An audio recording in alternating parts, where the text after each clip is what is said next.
काम आहे ना की दारू बंदी करणं. यांना काय लायसन दिले का पोलीसवाल्यानं? काय म्हणाले काही हा? झालं तुम सवय कुणा लावली सवयी नाही.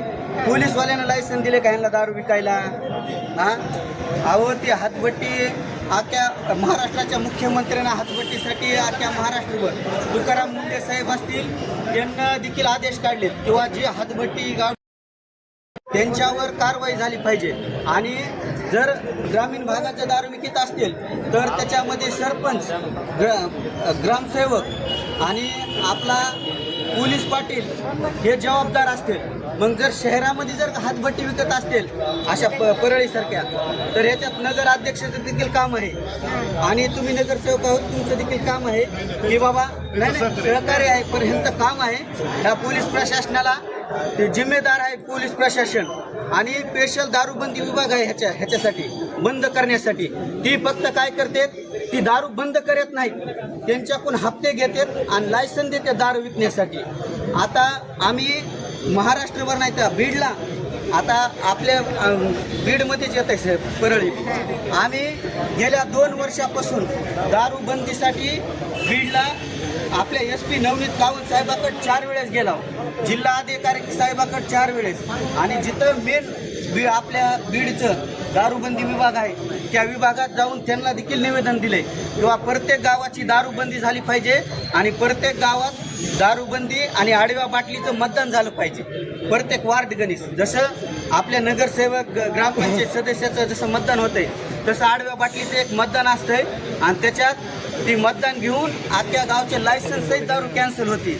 इथल्या महाराष्ट्र सरकारला माझी एक विनंती आहे, त्यांना ह्या हातभट्टी आणि इंग्लिश देखील दारू ह्याच्यात सगळ्या दारूमध्ये भेसळ आहे. माझी तुकाराम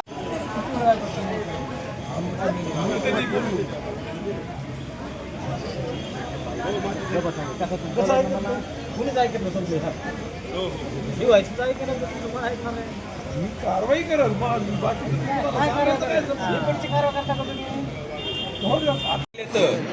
आणि 2016 पासून काय माझे 2-4 भाऊ मेले तर उपोषण केलं, पुन्हा बीडला मोर्चा काढला, नुसते आश्वासन गाव सोडून पळून गेलो या भीतीमुळं. अजून दारू बंद झाली नाही. आमच्या नगरसेवकनं बी इथं मोर्चे आंदोलन हे केले पण लक्ष देत नाहीत. मला ताप आली, खोकला आलं, आमचं सांभाळताव का, आमचं कुटुंब बघताव का म्हणून हे नुसते आश्वासन देते. 1-2 महिने दारू बंद करते तर पुन्हा चालू करते केलं होतं. पण आता SP समोर आम्ही उपोषण करणार आहोत आणि जोपर्यंत ह्यांच्या रिपोर्टची कारवाई होत नाही तोपर्यंत आम्ही उठणार नाही. परंतु आता ह्याच्यानंतर आता आम्हाला आश्वासन दिलेलं साहेबांना की आम्ही त्यांच्यावर कारवाई करतो म्हणून. ही कारवाई जर नाही झाली तर आम्ही साठेनगर हिमनगर येऊन आम्ही पुढची कारवाई करू. आम्ही उपोषण करू, वाचवायचे प्रयत्न बी करावे लागते आपल्याला. लय म्हणजे जवानच मारायला लागले. आणि साठेनगर भीमनगरला एक चौकी देणं गरजेचं आहे. कारण का की चौकी दिली ना तर तिथं समजा होतं या. ही गणेश पार्कची चौकी कवा चालू राहते कवा बंद राहते या. हा, आणि कवा तरी येणं जाणं ते उपयोग नाही होणार ना.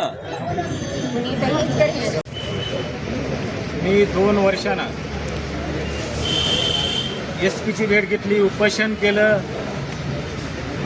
नितीन रोडे नगरसेवक अनेक प्रतिष्ठित माणसं भीमनगर साठेनगरचे होते. 2 वर्षानं मी सतत विचार करतो. आम्ही SP DYSP पोलीस पोलिटिशियन तरी पण हे आमचं काही लक्षात घेत नाही. भीमनगर साठेनगर अनेक तरुण पोरं व्हायला गेले दारू पिऊन. ह्याच्यावर कोणी कारवाई करत नाही आणि आम्ही कारवाई करण्यासाठी आलेलो आहे. आत्ता एक तरुण साठेनगरमधला त्याचं काय नाव होतं, सुरेश मस्के, ते दारू पिऊन वारलेलं आहे. त्याच्यामुळे सगळे महिला त्यांच्या बहिणी आई सगळे आमचे आलेले तिथं. आम्ही निवेदन दिलेलं आहे इथं.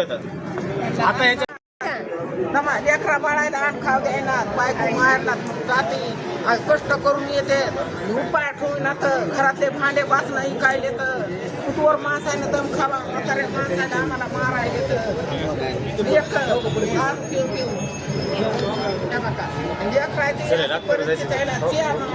आणि दारूवाल्या पांचे खाली मस्त खायला तर लोकांचे दारू विकणार. कसं करायचं आणि काय करायचं आमच्या आईचं कसं करावं ते काय कळलं. आई त्याच्यावरच जगू लागली. म्हाताऱ्या मायला काल मारलं दारू पिणे आणि मरून गेला. ते बाबून पैसे घेतले तुम्ही सांगा तर. कपडे काढून पैसे घेतले दारूवाल्यानं पैसे घेतले दारूवाल्यानं 500 रुपये घेतले. पैसे नाही दिले तर मला कुठं काढून दे काढून द्या म्हणजे शर्ट काढून 500 रुपये द्या नाही तर 500 घेतले तेव्हा दारात माझ्या भावाचे काढून गेले. 500 घेतले नव्हते गेलं घरी. खाऊ द्यायला काय खायला आखरी लातानं भगुना लातानं दुमडी लेकरू ढकलायचं लातानं आणि पाण्याचं विषय काय आपल्याला ती रात्र कशी उघडते त्याची काळजी पडलेली राहते पुन्हा सकाळी 5 वाजता बी पुन्हा ते असं थरथर कापणार ती थरथरी एक जाय नाही म्हणून ते माणसाला माया येते या परत तसंच होतंय त्यांना नुसते थरथर तुम्ही त्याच्याजवळ 500 रुपये असे लुटाळून घेऊन त्याला